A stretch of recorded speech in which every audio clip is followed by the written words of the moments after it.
یہ 15ویں پارے کے آخر میں ہے، 16ویں پارے کے شروع میں ہے۔ اس کے بے شمار فضائل بھی ہیں، اس کی تلاوت بھی کیا کریں، ہر جمعے کو کوشش کر کے اس کی تلاوت کریں۔ روایتوں میں آتا ہے جو ایک جمعے سے دوسرے جمعے کو دوبارہ پڑھتا ہے نا سورہ کہف، تو دونوں جمعوں کے درمیان اس کے لیے نور کر دیا جاتا ہے۔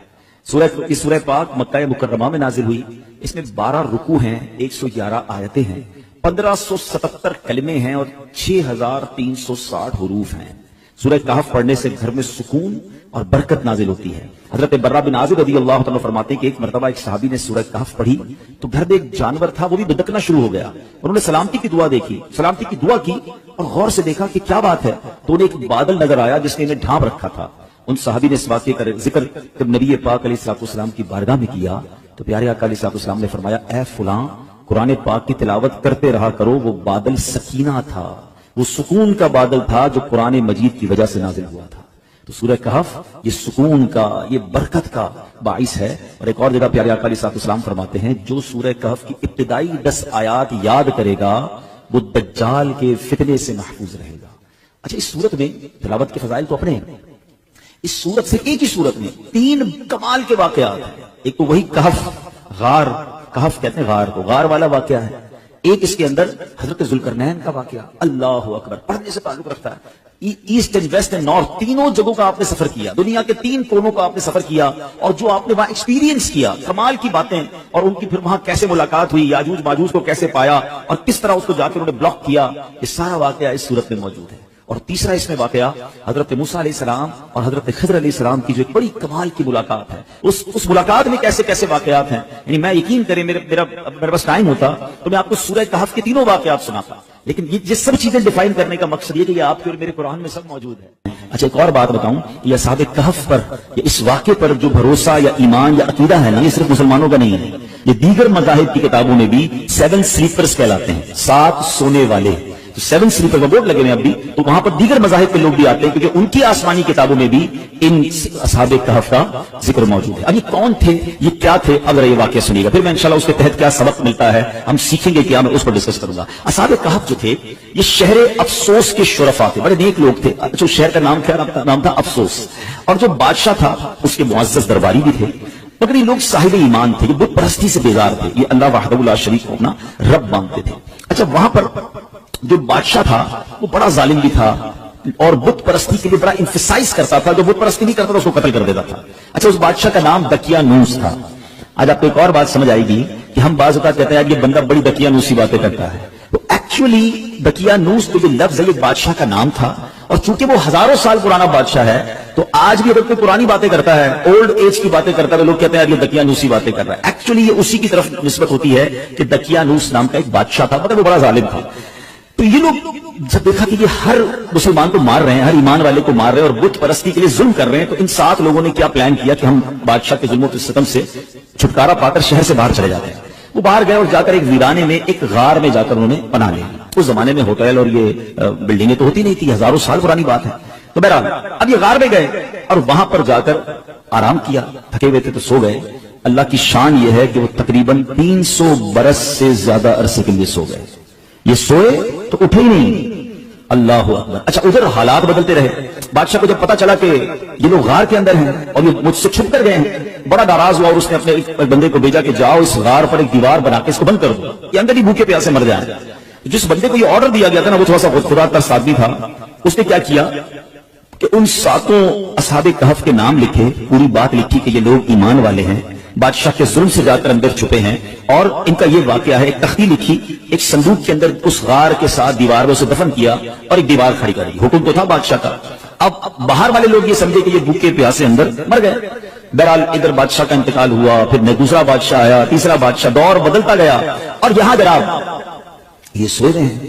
آفٹر 300 ایئرز کیا ہوا کہ ایک اور بادشاہ آیا جس کا نام تھا بیدروس۔ وہ بڑا نیک دل بادشاہ تھا، ایمان والا بادشاہ تھا، اللہ پر ایمان لاتا تھا، مگر اس کے دور میں ایک عجیب و غریب فتنہ کھڑا ہوا۔ کچھ لوگوں نے یہ معاذ اللہ شک پیدا کرنا شروع کر دیا، کمپلین کرنا شروع کر دی، آرگیومنٹ شروع کر دیا کہ مرنے کے بعد اللہ دوبارہ پیدا نہیں کر سکتا، یعنی مرنے کے بعد دوبارہ کوئی زندگی نہیں ہے۔ اب بادشاہ بڑا نیک دل آدمی، سمجھاتا لوگوں کو، لوگ اس کی بات کم سنتے، اس فتنے کی بات زیادہ سننے لگے۔ تو بادشاہ تہجد کی نماز میں رو رو کے اللہ سے دعا کرتا کہ میرے مولا کوئی ایسی نشانی عطا کر دے, کوئی ایسا اشارہ عطا کر دے کہ لوگوں کو سمجھ آ جائے کہ تم مرنے کے بعد دوبارہ زندہ کیسے کرے گا. اللہ کی شان دیکھیں. اس بادشاہ کے وہم و گمان میں بھی نہیں ہے کہ کوئی غار ہے اس کے شہر کے قریب جہاں کچھ لوگ سوئے ہوئے ہیں. سینکڑوں سال گزر گئے نا.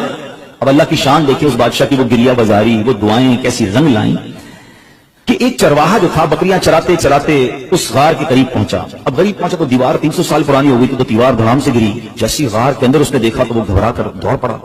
اچھا یہاں جیسی دیوار گری تو ان بندوں میں سے وہ 7 افراد اٹھ گئے. جب وہ اٹھے تو وہ سمجھے ہم 2 4 6 گھنٹے 8 گھنٹے سو کر اٹھے, ٹھیک ہے نا. انہوں نے نماز وغیرہ پڑھی, اب بھوک لگ رہی ہے تو ایک ساتھی کو کہا ذرا جانا باہر اور دیکھ بھال کر بادشاہ دقیانوس کے سپاہی کہیں پکڑ نہ لیں, کھانا لے کر آ گئے. وہ بندہ چھپتے چھپاتے بازار گیا تو سارے بازار کا ماحول ہی الگ, عمارتیں الگ. بہرحال اتنا اس کو خیال نہیں آیا. اسے جا کر ایک دکاندار نان بھائی جو روٹی بیچنے والا تھا اس نے پیسے دیے کہ مجھے کچھ روٹیاں چاہیے. تو نان بھائی نے جب وہ پیسے دیکھے کہ یہ سکے کہاں سے آ گیا, یہ تو کرنسی ختم ہو گئی تھی, 300 سال پرانی کرنسی تھی. تو کہا یہ پیسے تو ہمارے یہاں نہیں چلتے, کس زمانے کے پیسے لے کے آئے بھائی؟ یہی تو پیسے کل تو ہمیں پیسے لے کے غار میں گئے, آج تمہیں دے رہے تم کہہ رہے پیسے نہیں چلیں گے. اچھا یہ بتاؤ دقیانوس بادشاہ کہاں ہے آج کل؟ تو وہ جو اصحاب کہف میں سے ایک بندہ تھا وہ پوچھتا ہے کون دقیانوس, اس زمانے کا تو کوئی بادشاہ یہاں پر نہیں ہے. اب وہ حیران کہ بادشاہ کل تو ہم جا کے غار میں گئے, آج بادشاہ کی کوئی پہچان نہیں رہا, کرنسی ہماری چل نہیں رہی. ادھر وہ نان بھائی سمجھ گیا کہ یہ سینکڑوں سال پرانی کرنسی ان کے پاس ہے, ان کو لگتا ہے کوئی خزانہ مل گیا ہے. تو انہوں نے پکڑ کر اس بندے کو جو اصحاب کہف میں سے تھے پولیس والوں کے یا حکام کے حوالے کر دیا. وہ حکام انہیں بادشاہ کے پاس لے گئے. بادشاہ کو جب یہ سارا واقعہ پتا چلا اس نے کہا ہم تو دقیانوس بادشاہ کے زمانے کے لوگ ہیں, ہم تو سوئے اٹھے تو آپ بتا رہے ہیں کہ وہ بادشاہ بھی نہیں ہے, پیسے بھی یہ نہیں چل رہے, یہ زمانہ کون سا ہے؟ تو بادشاہ نے معلوم کیا تو پتا چلا کہ یہ 300 سال پرانی بات کر رہے ہیں. یہ کیسے پاسبل ہے کہ بندہ بھی جوان ہے, بوڑھا بھی نہیں, اور 300 سال پرانی بات کر رہا ہے. میں اکیلا نہیں ہوں, 7 6 اور بھی ہیں. کدھر ایک غار میں ہے. چلو اب بادشاہ نے پورا لشکر لیا. یقین تو بادشاہ کو بھی نہیں آ رہا تھا کہ یہ ہو کیا رہا ہے. اب پورے لشکر کو لے کر جب وہ غار کے قریب پہنچے تو اگر جو غار میں لوگ تھے وہ سمجھ گئے کہ دقیانوس بادشاہ کے بندے آ گئے, ہمارا بندہ پکڑا گیا ہے, اب ہماری خیر نہیں. وہ سجدے میں چلے گئے, وہ دعائیں کرنے لگے, استغفار پڑھنے لگے. مگر جب سپاہی آئے تو سپاہی بھی کوئی اور, بادشاہ بھی کوئی اور. کسی کو یقین نہ آئے ان کی باتیں. اب وہ تختی کام آئی. اب جب دیوار کھولی گئی تو وہ تختی نکلی اندر سے جو 300 سال پہلے دقیانوس بادشاہ کے بندے نے, اس کے ملازم نے لکھ کر رکھی تھی کہ ان 7 بندوں کے نام یہ ہیں اور یہ دقیانوس بادشاہ کے خوف سے جا کر اندر سوئے ہیں اور یہ ایمان والے ہیں. اللہ اکبر. جب بادشاہ کو یہ پتا چلا نا, پہلے تو وہ گیا سجدہ شکر میں کہ اللہ تو نے میری پکار سن لی, ایسی نشانی بتا دی کہ بندہ مرنے کے بعد کیسے جیے گا.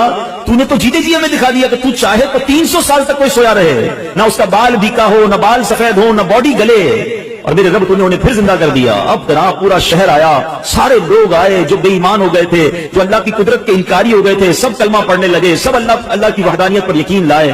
سبحان اللہ. اب یہ جو اصحاب کہف تھے, سبحان اللہ, یہ لوگ جو تھے جب انہوں نے دیکھا کہ اب ماشاءاللہ سب لوگ ایمان لے آئے ہیں اور یہ کام سارا ہو گیا ہے, تو پھر انہوں نے کہا کہ اے بادشاہ ہم اللہ کے تمہیں سپرد کرتے ہیں, تمہارا کام ہو گیا. یہ پھر غار کے اندر گئے اور پھر سو گئے اور اللہ نے اسی حالت میں انہیں وفات دی.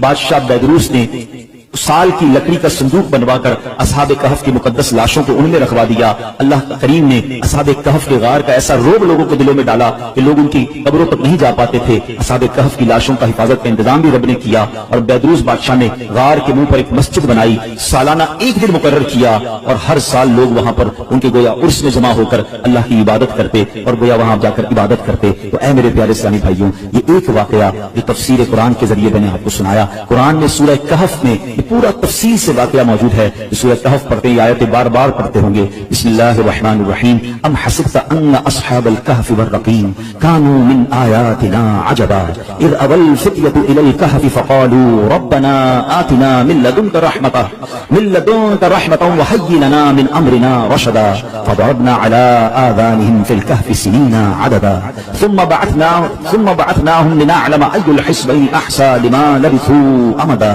نحن نقص عليك نبأهم بالحق انهم فتية آمنوا بربهم وزدناهم هدى.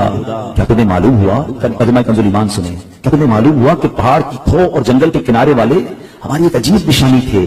جب ان جوانوں نے غار میں پناہ لی پھر بولے اے ہمارے رب ہمیں اپنے پاس سے رحمت دے اور ہمارے کام میں ہمارے لیے راہ یابی کے سامان کر. تو ہم نے اس غار میں ان کے کانوں پر گنتی کی کئی برس تھپکا.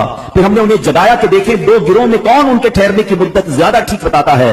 ہم ان کا ٹھیک حال تمہیں سنائیں. وہ کچھ جوان تھے کہ اپنے رب پر ایمان لائے اور ہم نے ان کی ہدایت بڑھائی اور اور ہم نے ان کو ہدایت بڑھائی. سبحان اللہ. ان کے ناموں میں بہت اختلاف ہے. حضرت علی کرم اللہ تعالی وجہ کہیں فرماتے ہیں ان کے نام یہ ہیں: یملیخا، مکشلینا، مشلینا، مرنوش، دبرنوش، شارنوش، اور ساتواں چرواہا تھا جو ان لوگوں کے ساتھ ہو لیا. حضرت علی نے اس کا ذکر نہیں فرمایا. اور ان لوگوں کے کتے کا نام کتنیر تھا، اور لوگوں کے شہر کا نام افسوس تھا، اور ظالم بادشاہ کا نام دقیانوس تھا. تفسیر ساوی میں کچھ اور نام بھی لکھے ہیں. ان ناموں میں کچھ اختلاف ضرور ہے، مگر ان کے ناموں کی برکت کیا ہے. سبحان اللہ. ذرا سنیے گا. حضرت ابن عباس رضی اللہ عنہ سے روایت ہے اصحاب کہف کے ناموں کا تعویذ 9 کاموں کے لیے مفید ہے: بھاگے ہوئے کو بلانے کے لیے، اور دشمنوں سے بچ کر بھاگنے کے لیے.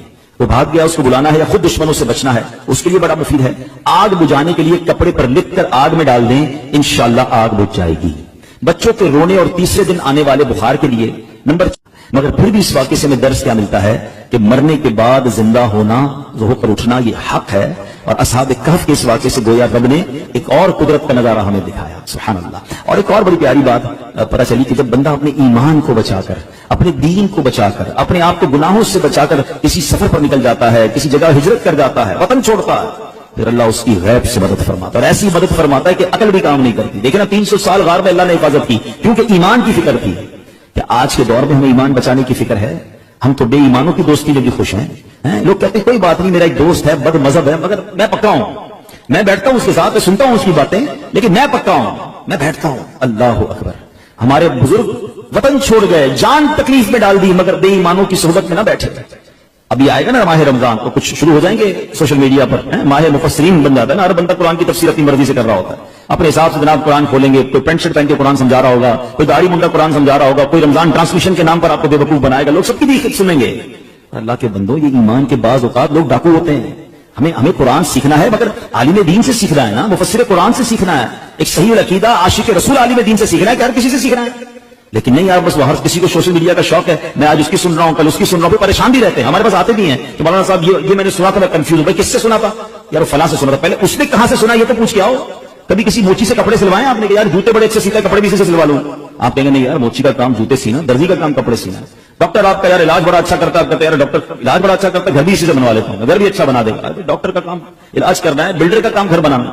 دنیا کا ہر کام ہم اس کے ایکسپرٹ سے کرواتے ہیں، سیکھتے ہیں، مگر دین جس کی مرضی ہے وہ سکھائے اور ہم بیٹھ کے سن رہے ہوتے ہیں. نہ کریں ایسا. آپ اصحاب کہف کے اس واقعے سے سمجھو کہ ایمان کی اہمیت کیا ہے. چلیے بھی اعلیٰ حضرت نے 100 سال پہلے سمجھایا. کیا فرمایا؟ سونا جنگل رات اندھیری، چھائی بدلی کالی ہے، سونے والوں جاگتے رہیو، چوروں کی رکھوالی ہے. آنکھ سے کاجل صاف چرا لیں، یہاں وہ چور بلاتے ہیں، تیری گٹھڑی تاکی ہے اور تو نے نیند نکالی ہے.